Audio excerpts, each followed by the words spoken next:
speaks, people listen. And that's what, because he's been doing it for so long, and he's been very effective, and he's always been right about it. So that's why they're going after him. Yeah. God forbid. Naomi, I see. Could you come up to the mic, please? The way I see it is you've kind of explained two courses of action for people here. One of them I think is important, and everyone in the room can do it, which is just being vocal about this. Russ had the same thing. There was a smear campaign that tried to divide the community. The reason why people didn't immediately push back is because the press were all saying horribly untrue things about him, and it took a long time. It took like 12 years for enough people to stand up and vocally support him and actually say, no, these are accusations that are just simply not true, to actually sway that opinion. I think Roger needs a lot of that. It needs people who are willing and brave enough to stand up and be vocal. But Angela, I'm most particularly interested in your strategy. So it's very rare to find someone with such high agency who is strategically finding a way to consolidate efforts and go in a single direction. That's how we get laser focus. So explain to us what we can do to support your effort right now. Yes. If you are a member of an organization that does anything like pass resolutions, make recommendations that go public, and it's like SEO searchable, you need to do it. So, like I had several libertarian state affiliates. And by the way, 2 years ago, none of this if somebody asked me if the Libertarian Party of Mississippi passed a resolution, did it matter? No, but now I can point to it and be like, look, there's like 26 of them that are all saying this. And then beyond that, like, I need you to talk about it on social media. When people in the administration go and search, they need to see that people in the crypto community and Bitcoin and libertarian and anything adjacent are talking about this. Otherwise, it's not a deal they're going to be interested in from a transactional nature. And I know it seems like kind of gross, and it kind of makes me kind of feel a little icky sometimes, that I feel like I'm kind of gambling with someone's life, but I don't know any other way that's effective for, like, I just got to like roll the dice, and try to push it forward. So he just needs to show up at as many places on the internet as possible. All of them do. So what will show numerical support? Because I know Ross had a Change Now petition that had 600,000 signatures. Is there something that we can do to show that there really is kind of a voter block associated with this? Yeah, so resolutions from people that are active in politics and vote, that's really good. So like if the New Hampshire state legislature could do this and they can maybe put everyone's name in, that would be great. And then maybe we'll get some other Liberty Caucus Republicans. I don't even care if it's a county thing. If you have some, it wouldn't be nonprofit, but some institution, some foundation, anything like that, send out a press release. We're requesting the administration do X, Y, and Z, anything like that, Is there a template for a resolution? Okay. Yes, there is. I will share it with you. Thank you. So one of the things I like about it is the approach of that Trump needs to take action before the midterms, because that's one thing that I get worried about with politicians. Is, again, if you give them an opportunity to wait or delay, that tends to be problematic, because they will wait and delay. They'll wait for you to deliver the value, and then they may or may not follow through. So what is the strategy with respect to the midterm elections? Like, how many close races are there, and what does that dynamic look like? Okay, so it's going to be swing states. I think New Hampshire has a senator who's up for re-election. Okay, so and she's a Democrat, so they want to knock her out and replace her. So think swing states basically, and then there's the ones who like Susan Collins in Maine, Lisa Murkowski. I don't know what's going on with her. A lot of people want to knock them out from a purely pragmatic standpoint. Like, hold your nose. If you knock him out, you could get someone even worse. And that's a scary thought from his perspective. So they need to maintain control of the Senate because they're afraid he's going to get impeached if they get a Dem majority. And so that's why he's highly motivated. So also getting senators and congressmen to endorse this and say, like, hey, we need to free Roger. And the way that I approach that, by the way, if you know senators or congressmen, is the first thing I ask them is, like, You know, like, is this something you would support? And if they seem a little gun shy and you want to press more, ask them if they would sign a confidential letter. It's for the president and his staff's eyes only. It's not public. We want as much public pressure as possible, but you know, if they're wimps, get them to do it privately. But if we can drum up the social pressure, then they'll sort of, they won't have a choice but to support it. So if we let's sign the petition, send it to your grandma, your cousins, your best friend, your friends from college, send it to as many people as possible. If you have a podcast, share it. If you have a blog or a vlog, whatever you have to do, just get it out to as many eyes as possible so we can sort of put that pressure on these people.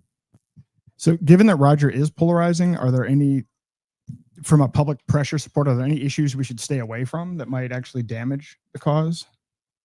Yeah, I would say try to separate them, you know, and this is like advice I've given to his supporters, try to separate the issues that are presented in hijacking Bitcoin from Roger's pardon.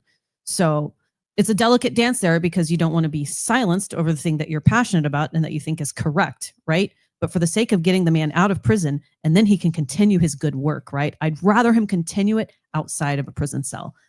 Just separate the two. Don't tie his name up in all of it. Wait till he's out and then just go wild. Yeah, I just, you know, I think a lot of people don't understand cryptocurrency, including myself, really at any deep level. But I think they can understand, don't want to lose my attorney-client privilege, which is a basic right. I don't want to be hauled into prison because of a tax problem. You know, there's things that they can relate to.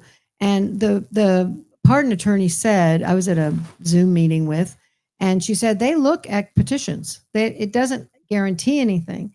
But for me, it was a tool that I could go to legislators and say, this many people, and probably a lot of them in your constituency, want this. Took a long time to get that big a petition, took years. So, you know, but just keep going. But I think if people understand that this threatens their rights, and that anytime our system is weakened and becomes unjust, we're all at peril. You know, it's getting bad. So this is not just a cryptocurrency issue, I think is the point.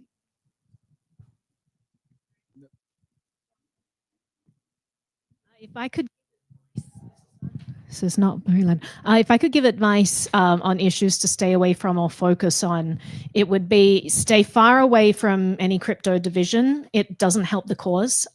So don't bring up the hijacking Bitcoin. That's honestly, I don't think it's the reason why he was targeted. It could have been very coincidental timing, but Roger is funding like the entire crypto ecosystem. That's why he's targeted, because they're cutting off the head of the snake. So I would really stay away from any sort of division. This is a time where we want to rally the whole community around this. And I think probably the most nonpartisan issue that's least scary for people, like I think the tax evasion issue, you start talking about that and then people are saying, well, he didn't pay his taxes, you know, he did something bad, and people don't want to be seen in the eyes of the IRS as going against taxes. They might be targeted. So again, it can be a difficult issue. I actually think the privacy issue is the most nonpartisan issue that can actually rally people, because it's the precedent setting issue in this case. So just to reiterate what you already explained, Aaron, the government has now at least twice broken this idea of attorney-client privilege, which is a huge fucking deal, right? This is, you know, it happened with the Trump administration. Everyone was like, well, this is just Trump. It's a presidential thing. They probably had reason. Now it's with Roger, where we're meant to have this presumed confidentiality in certain contracts in our life, and having the ability to defend ourselves in court is essential for freedom. So there is this understanding that we have held for hundreds of years at this stage that says if you seek legal counsel, that counsel is privileged, and you are allowed to speak freely with your legal counsel, so you can get help, to defend yourself in court. And what the government has done is subpoenaed and basically coerced the lawyers to hand over privileged information, which means that if this is precedent setting and if this stands, our future consists of a very scary world where we are no longer able to speak freely to someone who might be able to help us advocate for ourselves if we are ever targeted by the government. That's a huge deal. And I think that anyone can resonate with that. I think it's powerful. And I think explaining what is at stake if we let this stand, it is a very compelling case. So just focus on this privacy angle. We need for a free society to be able to have trusted, interfaces with legal counsel. This has been broken in Roger's case, and this cannot stand. And I think that's a strong argument. We do have to be strategic.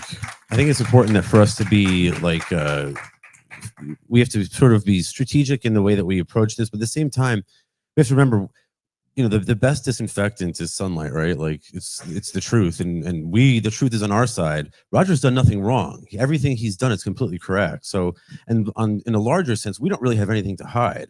I think the malevolent actors here are the state, the prosecutors. So, they did hijack Bitcoin. They did do all these terrible things to Roger. They did rob him. He did try to pay them. He did comply with their theft. They do want more money from him, and it's just.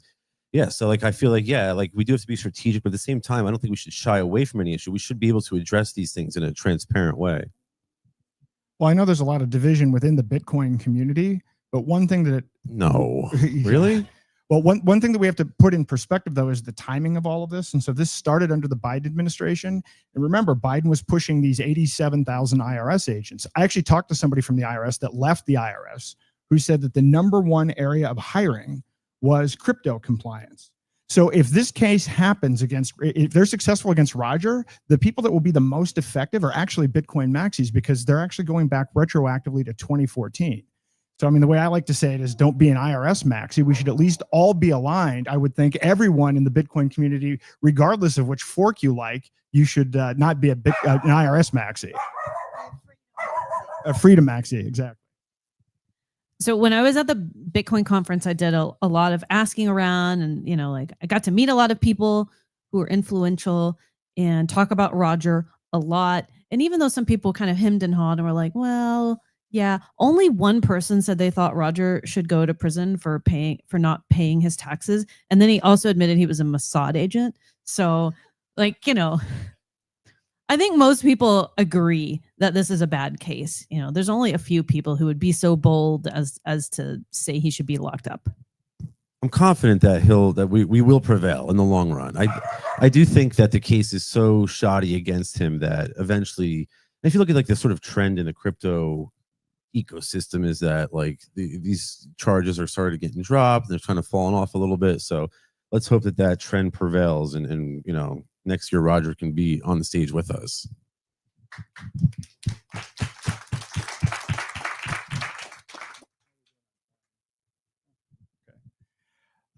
So we've got about 20 minutes left. Should we open it up for Q&A, or anybody have any? Okay. Anybody have any questions? We have a mic up here. If you do have questions, please come on up.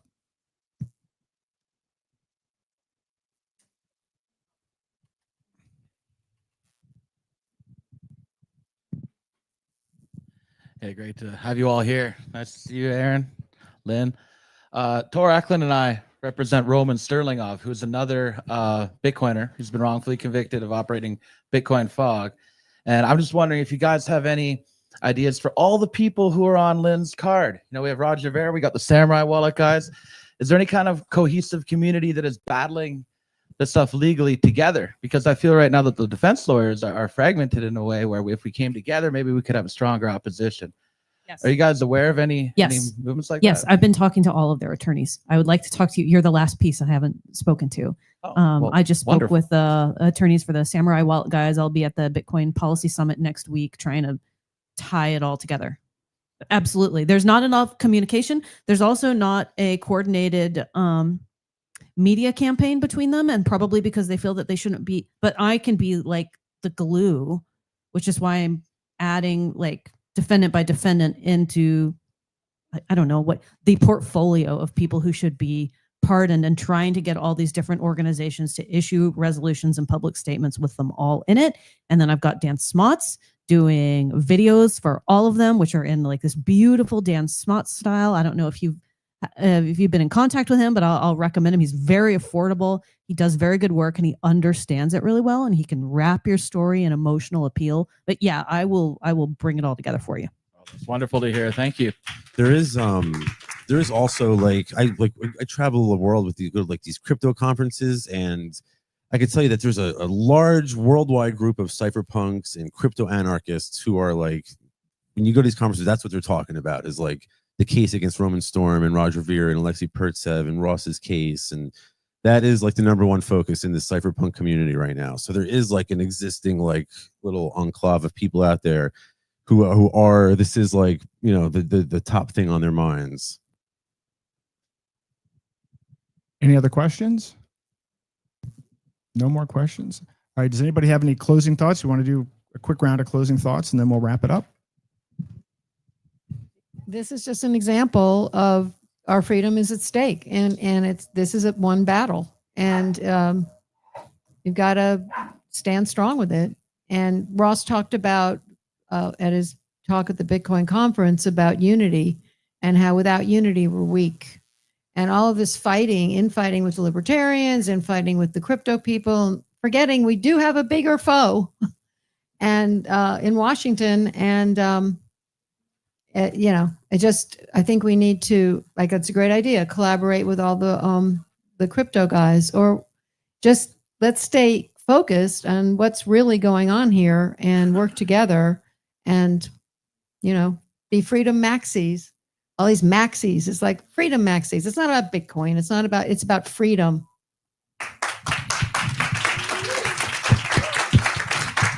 Amen. I used to have like this old podcast called The Agora, and I remember people would send me like 15 and 30-second ad spots for, you know, the Free Ross campaign, because there was that much energy behind that movement. So we need that same kind of energy behind the movement for not only Ross but also Ian and everybody else, and Roger. But like, once we get that level of energy from the community, then we can sort of, I think we're going to start to see more action. So go to freerogernow.org, sign the petition, send it to every single person that you know, share it on social media, every platform you have access to, whatever you can do, get it into as many eyes as possible, because I think at the end of the day, that's how we're going to win. And he's such an important figure for the community. It's like, he's like the bottom of the Jenga tower in the Liberty world. You pull that block out and we're all fucked. So it's not just him that's at stake, it's all of us and the vision that we all share that's on the line.